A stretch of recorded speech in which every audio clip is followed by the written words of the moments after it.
We're like Abraham, who often blew it, but they found that more and more people are open to discussing the Christian faith with their friends.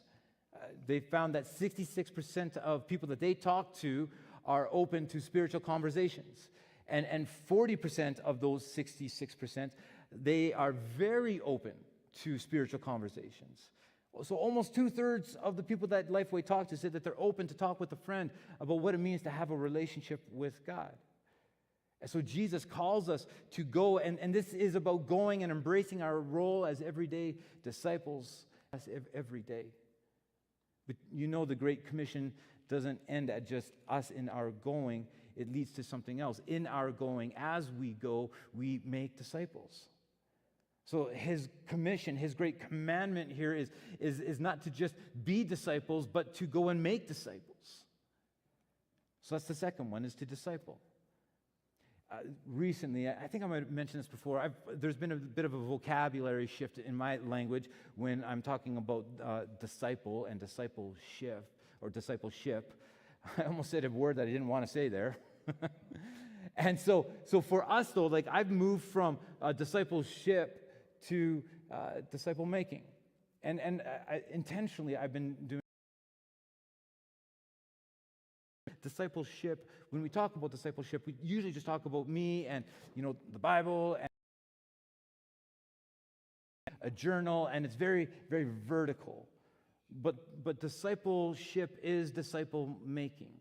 There is a horizontal, there is a shoulder-to-shoulder aspect to this. It's about walking with people wherever they are in their journey of faith and helping them hear from God so that they can do what He's telling them to do also. Here's the kicker, though. In order for us to do that, in order for us to walk with other people, is that we need to make space in our lives, in our busy schedules. Just like what Jesus did with his 12 disciples. Think about it. He invited 12 strangers to join him in what he was doing. He invested his life into these people, and it was time-consuming. It was tiring. It must have been frustrating for Jesus. Yeah, sometimes I wonder if Jesus just wanted to disband the whole group and just kick them all out and start all over again and just say, yeah, these group of women over here, they seem to get it. You guys don't. I'm going to start with them. I think Jesus was frustrated many times with the people that he was doing life with. But was it worth it? I mean, think about all the ups and the downs that Jesus experienced in those relationships. Think about the betrayal, the deceit, the abandonment, the pride, the posturing, the doubt. And yet, we wouldn't be here as those that have experienced his grace and kindness and salvation if he didn't take the time, the intentionality, working through what must have been a ton of disappointment and frustrations. And now look at that fruit 2,000 years later. Look at how those he discipled went on and did the same for others. And not just even in one region. They didn't just stay local. I mean, they went, they learned new languages. It's incredible what happened from that. Twice this last week, I've been in conversations in two different scenarios where people have mentioned that Canada here, the country that we live in, is ripe for a movement of God. And when I press down a little bit further in both of these conversations, they would say, and again, I mentioned this last week, we used to direct it. And we end up filling our lives with so many things, and these things that are important and they're good things, but perhaps we've gotten our priorities mixed up. And maybe we've forgotten that our primary task is to live fully in, by, and for God, and then putting that into action. This last week I was thinking about that, and I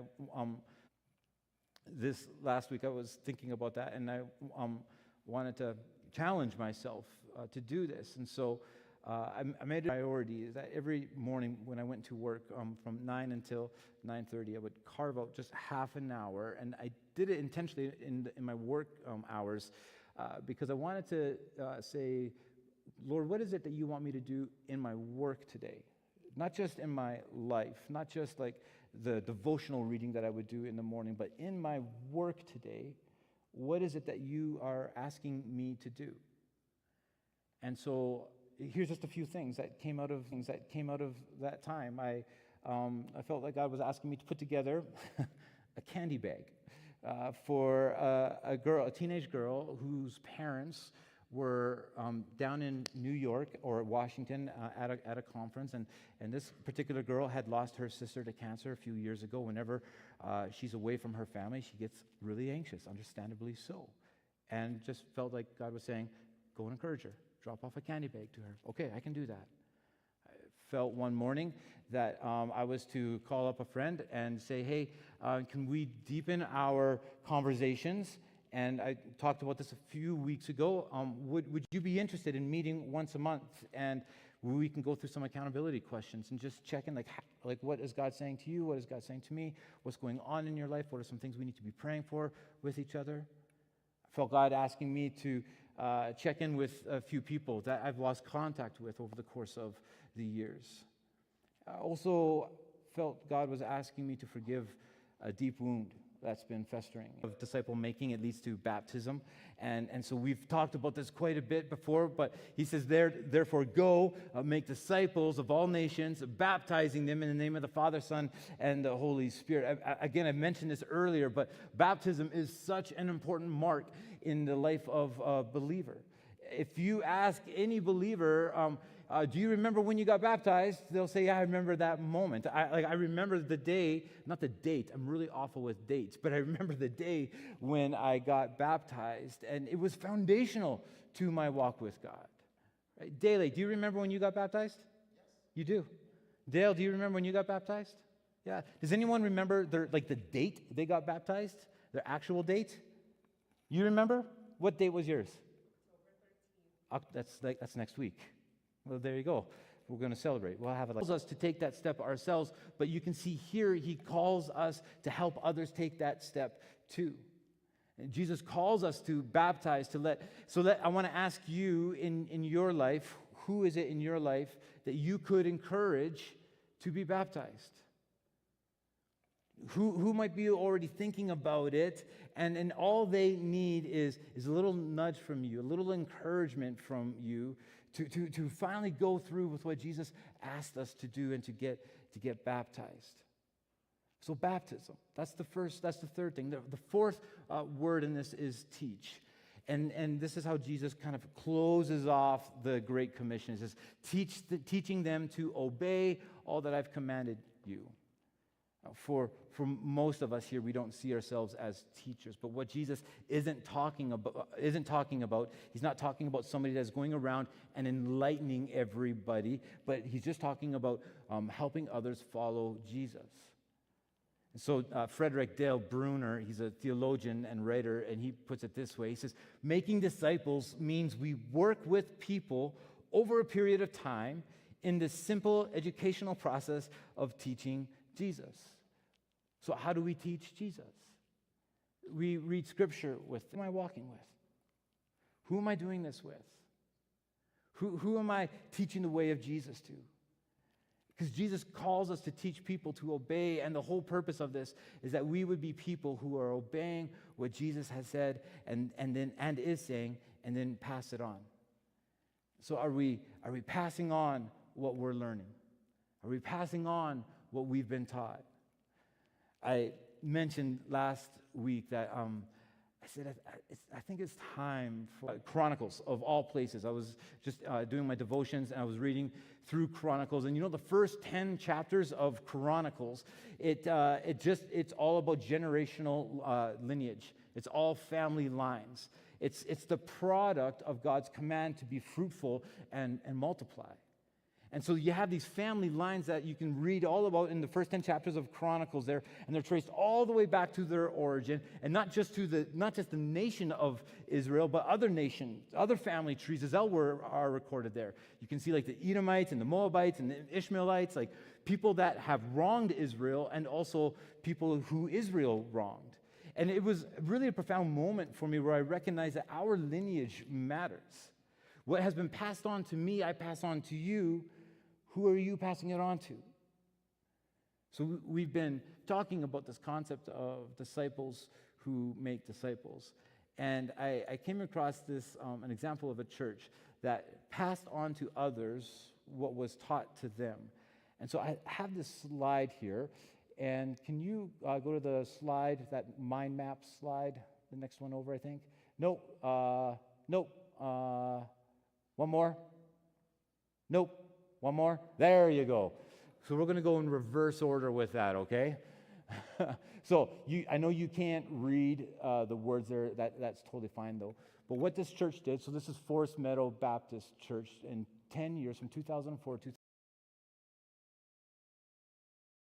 wanted to be a disciple-making church. And so what did that mean? So everything that they had been taught about what it means to be a disciple-making church, they wanted to pass that on.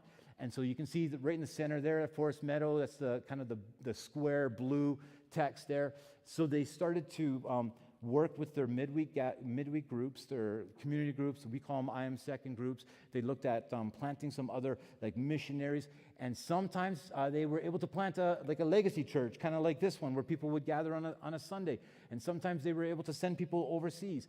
But in over 10 years, they had planted, 165 churches in 10 years.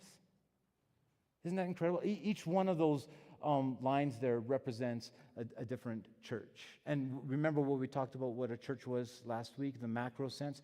A church is 2 or 3 people who gather together around Jesus and who worship and who obey and are on mission with Jesus.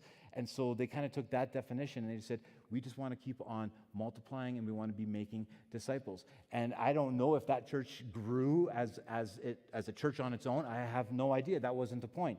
The point was, can we obey Christ in making disciples?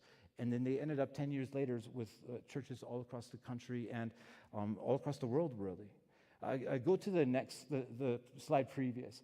So I mentioned last week Jeremiah. So he was the missionary from the Philippines that has come to Calgary here, and his generational mapping, it's just incredible. But just the quick story, he met that person, that 17-year-old young man, and led him to the Lord, and that guy just was on fire for who Jesus is.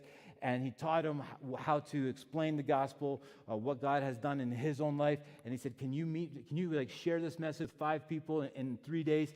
And so he said, yeah, I can do that. And he shared it with 7 people. And then over the next 2 months, he ended up sharing the gospel with 150 people. And he's meeting with these groups of people all throughout the week. And Jeremiah is still just pouring into this guy here, this person of peace here. And I haven't done teaching on person of peace. I'll do that in a little bit. But Jesus asks us to find the person of peace in the community, so pray for that person of peace that you could line yourself up with, that has access to relationship, access to resources.